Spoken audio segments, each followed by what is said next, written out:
দ্বিতীয় প্রশ্ন, মাযহাব মানা যাবে কিনা?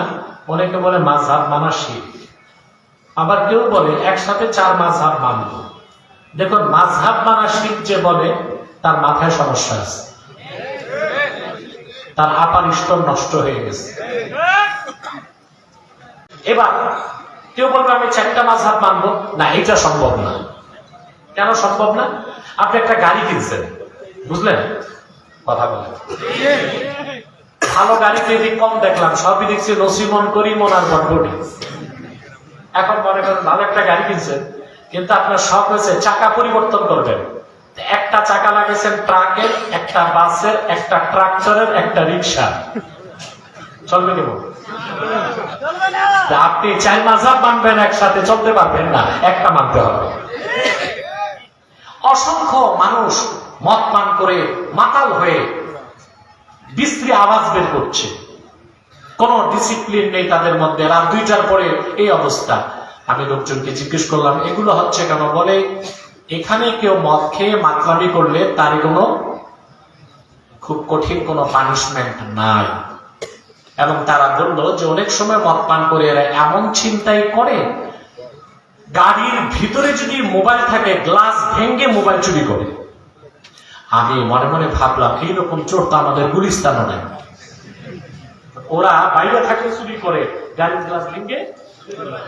আসলে কল্যাণ রাষ্ট্র সত্যিকার নিরাপত্তা দিতে পারে না, ইনসাফ দিতে পারে না, ওইটা পারে শরিয়া রাষ্ট্র।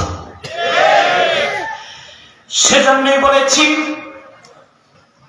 যারা পৃথিবীতে ঈমানকে বাদ দিয়ে যতই কল্যাণের কাজ করুক, জনসেবা করুক, দান করুক, খয়রাত করুক, ভালো কাজ করুক, মানবতার সেবা করুক, মানবতা দেখাক, তাদের কোনো আমল আল্লাহর দরবারে কবুল হবে না।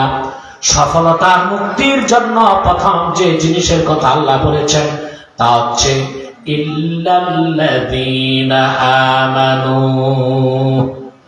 তারা ছাড়া যারা ঈমান আনয়ন করেছে। তাহলে মুক্তির জন্য, সফলতার জন্য প্রথম লাগবে কি? জোরে বলে। ইসলামের শুরুটাই ঈমান। ঈমান নাই, ইসলামও হতে পারে না। এটা একটা আকীদার সূক্ষ্ম বিষয়। দাড়ি টুপি জুব্বা কুর্তা সব আছে, ঈমান নাই, ওটা মুসলিম হবে না মুনাফিক? কথা বলে। মুনাফিক কে? আল্লাযী আযহারাল ইসলাম ওয়া আবতানাল কুফরা, যে বাহ্যিক ভাবে দেখাইছে দাড়ি টুপি জুব্বা কুর্তা সব ঠিক আছে, ভিতরে কুফর, ওটা মুসলিম না মুনাফিক? মুনাফিক। এরপরে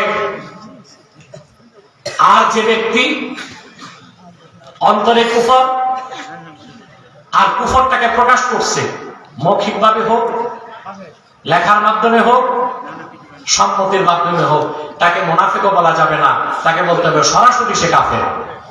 তাকে মুসলিম বলার কোনো সুযোগ নাই। মুসলিম বলার কোনো সুযোগ নাই।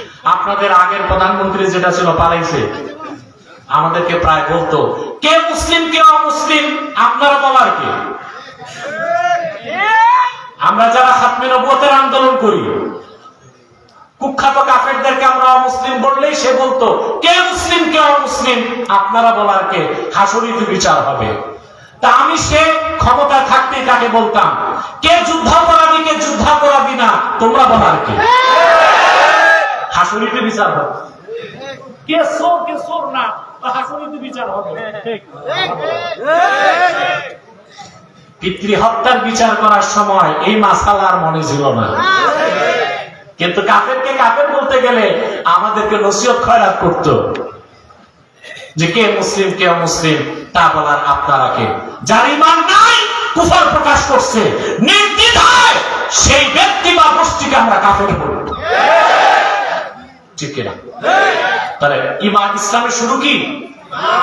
ঈমান দিয়ে, ঈমান আনার পরে ইসলাম। সুবহানাল্লাহ। এবার আসে, আপনারা ডিস্টার্ব করছেন, সামনে কয়েকজন, ধৈর্যের সাথে বসেন,